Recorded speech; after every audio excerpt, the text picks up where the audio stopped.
G'day world, it's Chris Hogan coming to you live from the Startup Precinct in Fortitude Valley in Brisbane. I have with me Lucio Piccoli from SiteSee. How you going, Lucio? I'm very well. Lucio, mate, SiteSee, what's SiteSee? Well, SiteSee's, we're changing the way that tower owners, the mobile phone tower owners, the big things with mobile phone antennas on them, how those guys can extract information from their assets, the equipment that's sitting on these towers. So they're often very expensive equipment, and really no one really knows what's on the tower. So we do a lot of object recognition over the entire structure to identify what's on the tower, make, model, lat long, height, bearing, and we give that information back to the tower owner to make informed decisions about how to make more money and by increasing revenue and decreasing maintenance costs. Cool. Sounds... That was a long pitch. So, yeah. It sounds kind of funny that, I guess, to me, that I guess a company like SiteSee needs to exist. You know, that the tower owners don't know what tech they have on them, don't know the advantages that they have, and that it requires another company to come along and do that. So how did you guys find out that was actually, you know, an important problem to be solved? It is a real problem. Right? Yeah. I know it sounds strange that you think people don't know what they have on their towers, but so David Crane, our CEO, he was in the industry, so he worked for the carriers, and he was often faced with this problem: what is actually on the tower? What do I need to know? And he had to dig through piles and pages and folders of photos and documents, and was struggling to understand what was there. So he came up with the idea. I put the tech behind it to capture it all in 3D, so we have it, the tower in the actual environment, all in one nice piece of 3D model that we can visualize on the web, and backing that we have a whole lot of analytics that can run over the model and give all the information that the tower owners require. So yeah, a lot of smart tech solving basically an old problem. Yeah, awesome. And I think I actually saw a SiteSee at a Bond demo day. So SiteSee actually went through a Bond Business Accelerator program, I think. What's that course called? Yeah, Dave went through an entrepreneurship through Bond. Yeah, so that you would have seen SiteSee 0.1. Yeah, that was the early days of the concept.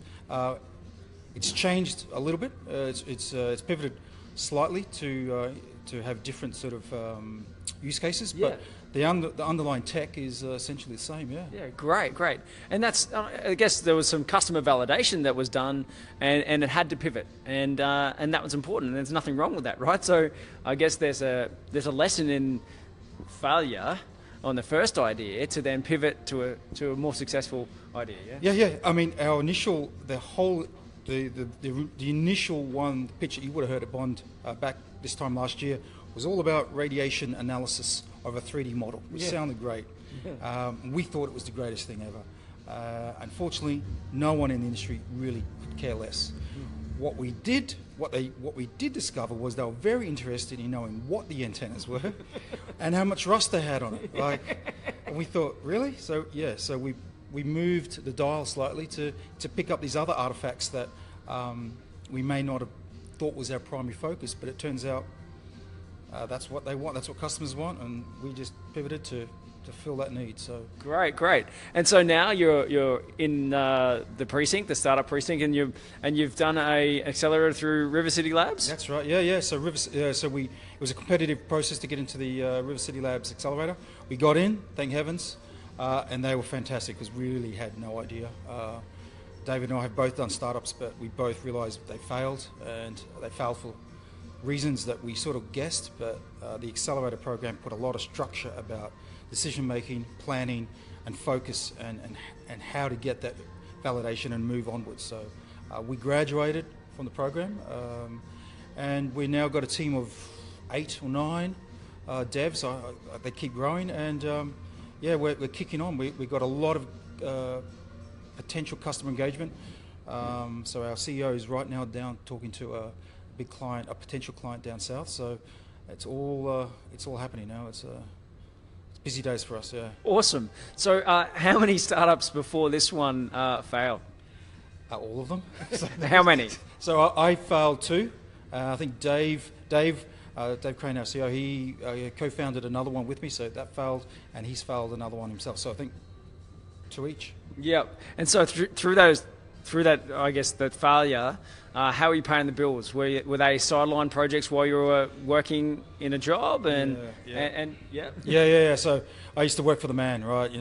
Cutting code for everyone else, and I took it out. Thought it'd be, as easy as in the books, and then I took some time off to give it full validation, and it just failed. And didn't want to make those mistakes again. Yeah, cool. But you kept on trying, right? You know, 2 times hit down, get up 3. Yeah. Well, this one, Dave just ran the idea past me. I had a bit of spare time between contracts, and we knocked it together, and we just kept playing with it. And then the Accelerator was the RCL Accelerator was the real kick that we needed to. We really got to push it and push the boat out hard. So we both went in, making sure we had nothing left on the table. At every opportunity that was going to come to us through that Accelerator, we were going to squeeze it, and I think we squeezed it pretty hard. Do you think you would have, I guess, had that same drive had you not had those other 2 failures? Absolutely not, no. Failure teaches you one thing, right? You don't want to be a failure again. That's what it taught me anyway. So, I hate being a failure, and failure is this thing you keep hearing about startups. It's good to fail. Yeah. It's not. It feels terrible when you fail. I mean, really. That's my drive, never to fail again. Yeah. So we don't plan on failing on this one. Yeah, it does suck. Yeah. Absolutely. Yeah. So anyone who says failure is good, no, they haven't been they haven't failed hard enough. So when you fail and you spend a lot of your time and effort, and I failed with a lot of emotional connection to this product I built, and I thought it was so great, and when the world just discards it as it's worthless, it's how do you get back up from that? Well, you got to take one step at a time, and that's what I did. Yeah. Cool. So what's it like working in a space like this? Does it feel somewhat surreal? Like, I mean, you've got a lot of people around you that can support you on idea tracks that you might be taking. Do you feel like you're quicker to make the right decision, or at least a well-guided decision, versus maybe going down the road too far before being able to retreat and then come back? Like, have you had those kinds of conversations where okay, we think we're going to go do this, and then luckily someone else has had that experience and gone, maybe try this tack? Is that what these kind of spaces actually do for you? 100%. And this is when you probably would have gathered my previous startups did not have this access to this space and these people. So these spaces, they're lovely and they're pretty, but the main thing is they attract people and they attract ideas. And there's a lot of mentors around who have traveled the path, and very quickly on we learnt you've got to utilize these people. So quick conversation, we're thinking about doing this, and straight away, don't do that, try this instead and fail fast, right? And those things have been invaluable, absolutely invaluable. That's what we got out of it, and I'm trying to give back to everyone else who I don't want them to make the same mistakes, right? So great. So how are you giving back, Lucio? So I started, or at least initiated, a little community program within the labs to help everyone who's a tenant here to get in and on a weekly basis celebrate a win that they've got, and then also ask for help on a problem. So we've got so much expertise right in this precinct, and they're only a couple of meters away, yet people don't know who's what. And I stumble around and like to know everyone's business, and I discovered there's so much valuable expertise that I needed to share it to everyone else. So I engaged it, and RCL were happy to put on the rooms and everything, and so far we're only up to week 2, but we've had a sellout. We've had overwhelming support, and everyone wants to keep doing it. So it's a community-driven, roots, grass level sort of idea to solve it, and everyone has the same problem. And it's great that other people have solved that problem before in different ways, and they help you, man. It's great. Brilliant, brilliant. And you know what? You don't have to be part of the precinct to have that kind of interaction with the community. You know, there's plenty of ways that you can do that in your own community. You know, there's meetup events. You know, and you know we do them on the Gold Coast. They're called Silicon Beach Gold Coast events. There's also fun nights. We're a family channel. You know the other word. It's got another name. You know, where they're absolutely talking about failure and all those sorts of things. So.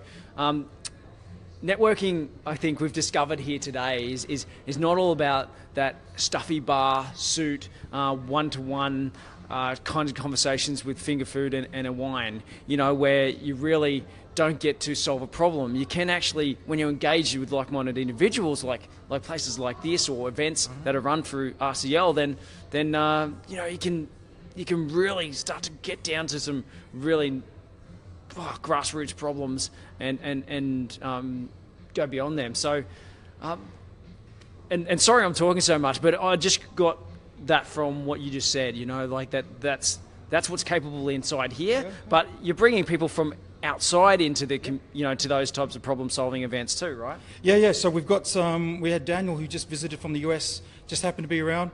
And he came in, so it's very low friction. There's no RSVP, there's nothing. You just show up. And it's great. We're having some great turnout, and amazingly, everyone has a similar problem while they're going through the same problem that other people have done. So it's like, it makes sense, right? It just seems to make sense, right? Yeah. And that's what we're trying to do. We just trying to do the simple things well, and it's working. It seems to be working. Brilliant. So that's Daniel Johnson. That's who you're talking about. Yeah, well, there you go. Yeah. So we interviewed him earlier today, and he's going to Longreach to be entrepreneur in residence. So out at Longreach for can't remember their name, but it's on the post. I'm sure you remember. Thanks so much for your time, Lucio. Great to talk to you. Check it. How do we follow SiteSee's progress? Follow us on Twitter, SiteSee HQ on Twitter. We're going to be updating. We're doing a lot of things. We're posting a lot of our insights to our tech, how to solve Web3D problems.